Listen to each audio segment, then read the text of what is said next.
Hello दोस्तों राधे राधे। भगवान शंकर और आलसी ब्राह्मण की कथा एक प्राचीन भारतीय लोक कथा है जो मानव स्तंभ आलस्य और भक्ति की शक्ति पर प्रकाश डालती है। ये कथा न केवल मनोरंजन के उद्देश्य से सुनाई जाती है बल्कि इसके पीछे एक गहन नैतिक शिक्षा भी छिपी होती है। बहुत समय पहले की बात है, एक छोटे से गांव से एक आलसी ब्राह्मण रहता था। उसका नाम हरिदास था। हरिदास पढ़ा लिखा और धार्मिक पृष्ठभूमि से था, लेकिन उसमें आलस्य कूट कूट कर भरा हुआ था।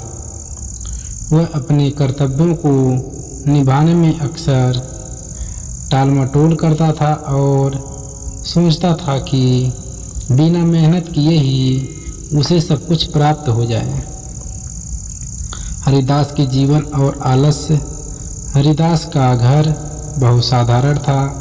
वह मंदिर के करीब एक छोटी सी झोपड़ी में रहता था। उसके माता पिता का निधन हो चुका था और अब वह अकेला ही रहता था। हरिदास ने कई बार यह सोचा कि उसे कुछ काम करना चाहिए, लेकिन उसका आलस्य हमेशा उसे रोक देता।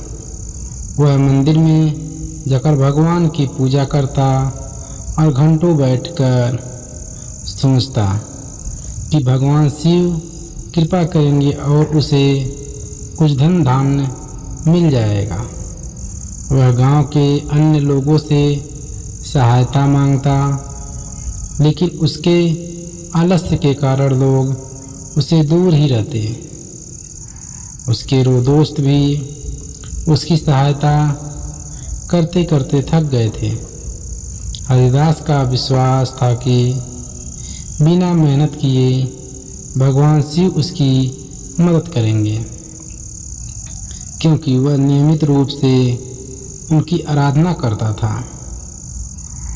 भगवान शिव की परीक्षा भगवान शंकर जो कैलाश पर्वत पर माता पार्वती के साथ विराजमान थे, अपनी भक्तों की भक्ति को बड़े ध्यान से देखते थे।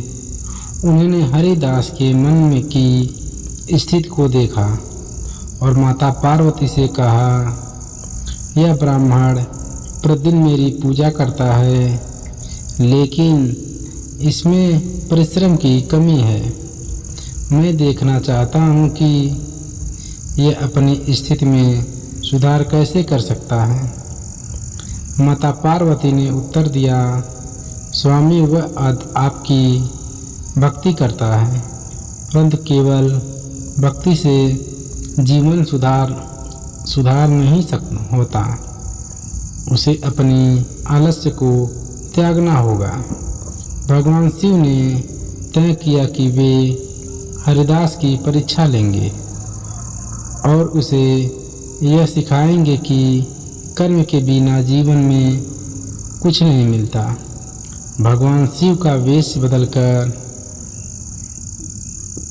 धरती पर आगमन। भगवान शंकर एक बूढ़े साधु का वेश धारण कर हरिदास के गांव में आए। वे अपने कंधे पर एक छोटा सा झोला लिए हुए थे और उनके चेहरे पर गहरी मुस्कान थी।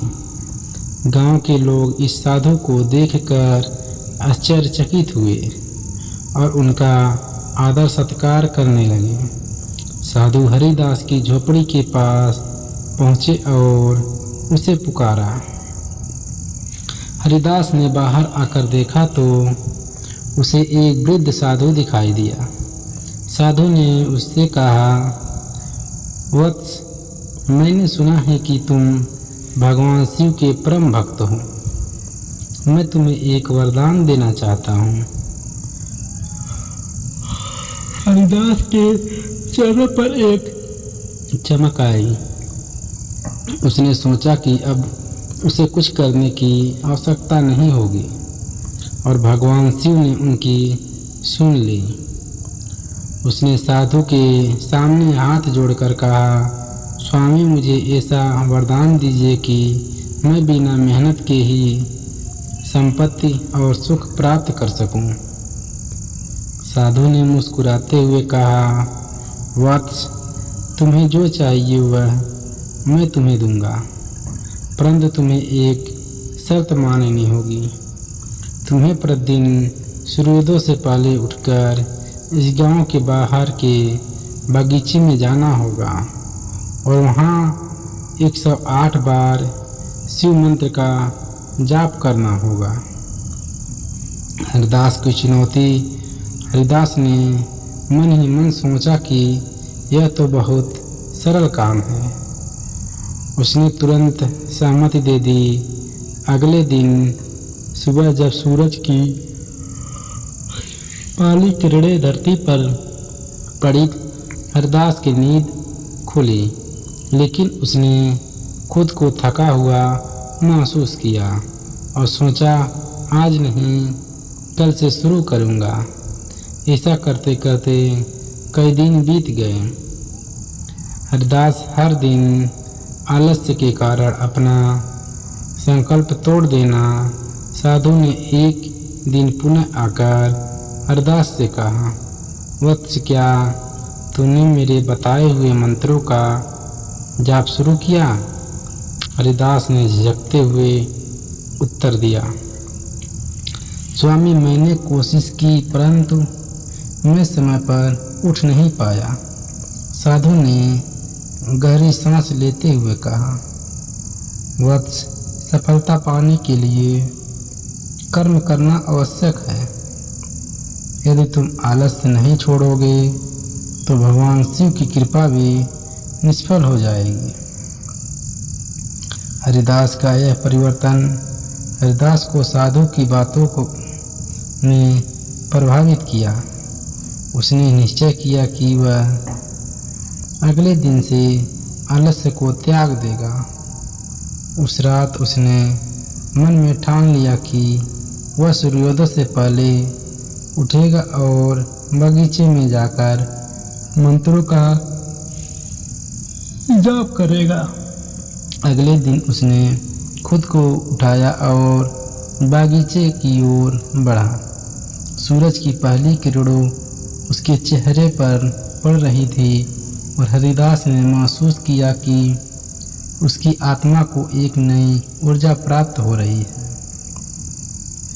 उसने 108 बार शिव मंत्र का जाप किया। पहले दिन वह थका हुआ महसूस हुआ, परंतु उसने हार नहीं मानी। दिन बीतते गए और हरिदास ने नियमित रूप से जाप करना शुरू कर दिया। उसके मन में एक नई चेतना जागृत हो गई। उसकी आलस्य कम हो रही थी और वह धीरे धीरे परिश्रम करने की आदत में ढलने लगा। उसने छोटे मोटे काम करना शुरू किया और अपनी जीविका कमाने लगा। भगवान शिव की प्रसन्नता। भगवान शिव ने हरिदास के इस बदलाव को देखा और प्रसन्न हुए। वे उसके सामने प्रकट हुए और कहा, वत्स, अब तुमने सही अर्थों में मेरी भक्ति की है। केवल भक्ति से कुछ नहीं होता, कर्म भी आवश्यक है। आज मैं तुम्हें वरदान देता हूँ कि तुम्हारा जीवन समृद्ध हो। हरिदास ने भगवान शिव को प्रणाम किया और उनके उपदेश को जीवन भर याद रखने का संकल्प लिया।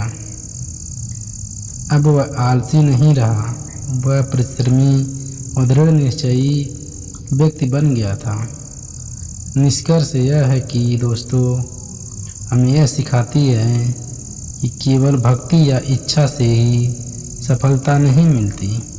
कर्म के बिना किसी भी उद्देश्य की प्राप्ति नहीं हो सकती। हरिदास के जीवन में आए परिवर्तन से यह स्पष्ट होता है कि मेहनत और संकल्प से ही जीवन में वास्तविक समृद्धि प्राप्त होती है। भगवान शिव ने उसे यह सिखाया कि जब तक हम अपने आलस्य को नहीं त्यागते हैं और मेहनत नहीं करते हैं, तब तक हमें ईश्वर की कृपा भी संपूर्ण रूप से नहीं मिल सकती। दोस्तों, एक कहानी आपको कैसी लगी? अगर कहानी अच्छी लगी हो तो हमारे YouTube चैनल को लाइक करें, सब्सक्राइब ज़रूर कर लें और बेल घंटी दबाना ना भूलें। और दोस्तों में ज़्यादा से ज़्यादा शेयर करें। धन्यवाद दोस्तों, फिर मिलते हैं।